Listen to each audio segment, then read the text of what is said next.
What's up? What's up? What's up? This your boy, Lil King, aka Ryan, and I'm just gonna personally just take my glasses off, man, because it's something that I do want to just say and just mention, and it's about how God will look upon us, how God will look upon us at the ending of our life and at the ending of our journey on this world, and the account that we have to give concerning what we have done. It's very critical to me, and it should be critical to you as well. And I just wanted to just suggest and just say is that what words will you hear when you leave this earth? What will be the words that you hear from God? Will it be, depart away from me, worker of iniquity, I never knew you? Or will it be, faithful servant? Well done, my faithful servant. You want to know what the sad part is? This is the sad part to me.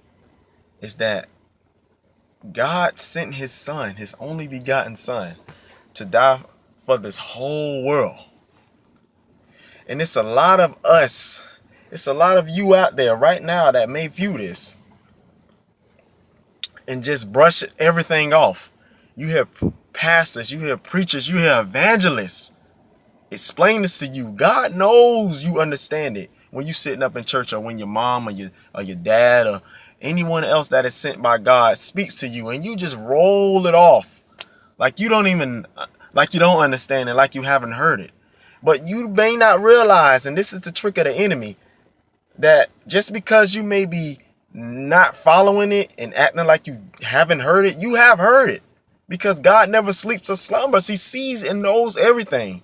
He's going to bring up the time and the date. You can't bring any excuses to God like we have made excuses to ourselves, and we have made excuses to our families, and we make excuses to our friends why we ain't go to church, and why we ain't do this, and why we ain't do that. We love to do that a lot, but you can't do it to the Father who knows the heart of all of us. He even knows our thoughts. He even knows how many hairs we have upon our head. That's how intimate and how much he loves us and cares about us. And the sad part is that he sent his son, Jesus.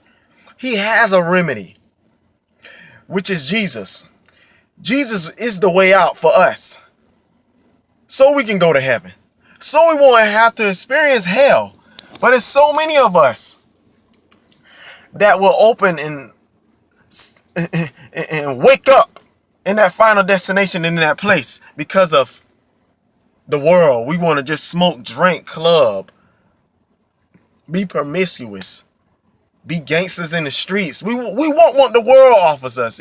God is like, I'm standing there at the door of your heart, knocking on it repeatedly, and you repeatedly reject me. That's why the torment will be so crucial, and that's why the torment will be so hard, because the Lord will bring up that time, and you will feel foolish, and you will feel stupid.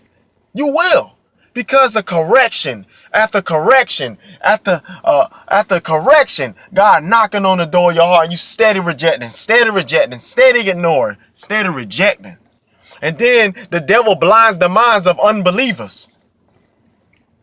And don't you think and don't you believe that upsets God? His beautiful creation made in his image and likeness is going to hell, which was designed for the devil and his demons. I have read this in the book of Matthew 25. Read Matthew 24 and 25. You will see that the heaven is designed for us. Hell is designed for demons and the devil, not for God's creation. But we just rolling it off like we don't even care. We just rolling off everything the pastor and what they mama saying or what they daddy saying who raised you up in the Lord. You just want to ignore it because I want to smoke. I want what the world will offer me. I want to go to the club, sleep around, and they offer you nothing. You still empty. You still feeling bad. When you come off of that high or off that drink, you still wake up with a headache, red eyes, and you still got your problems. When Jesus wants you to seek him, but you don't want to do that. And I know it will bring tears to the eyes of the Lord to know that his creation has rejected him because they want what the world has to offer them, which is nothing. Because the devil is the temporarily God of this world. This will pass away. This will pass away. This is just temporarily. This is not even going to be here for long and forever. But when Lucifer sinned and his demons, which was third of the angels, was following him, he didn't have no remedy. He didn't have a savior to save Lucifer. And don't you think they upset? Why you think the devil trying to rob God's beautiful creation? Because the devil has no remedy. The devil did not have a way after he sinned and was kicked out of heaven because he had a lust for power. And I watched the video. I watched the video about this. I'm like, wow, God did not send a remedy for Lucifer, for Satan to get born again and to get saved. He just sinned and that was it. But when Adam and Eve did it, God says somebody had to pay for this. Jesus came down for over 2,000 years ago and sacrificed his own life. God sacrificed his only begotten son, John 3:16. But we just want to brush it off because of what the world, like I said. And it is so sad and so ridiculous. So sad and so ridiculous. That is the worst thing to hear. Depart away from me, worker of iniquity. What will be your last words? What will you hear when you come before the Lord? It's your boy Lil King, aka Ryan.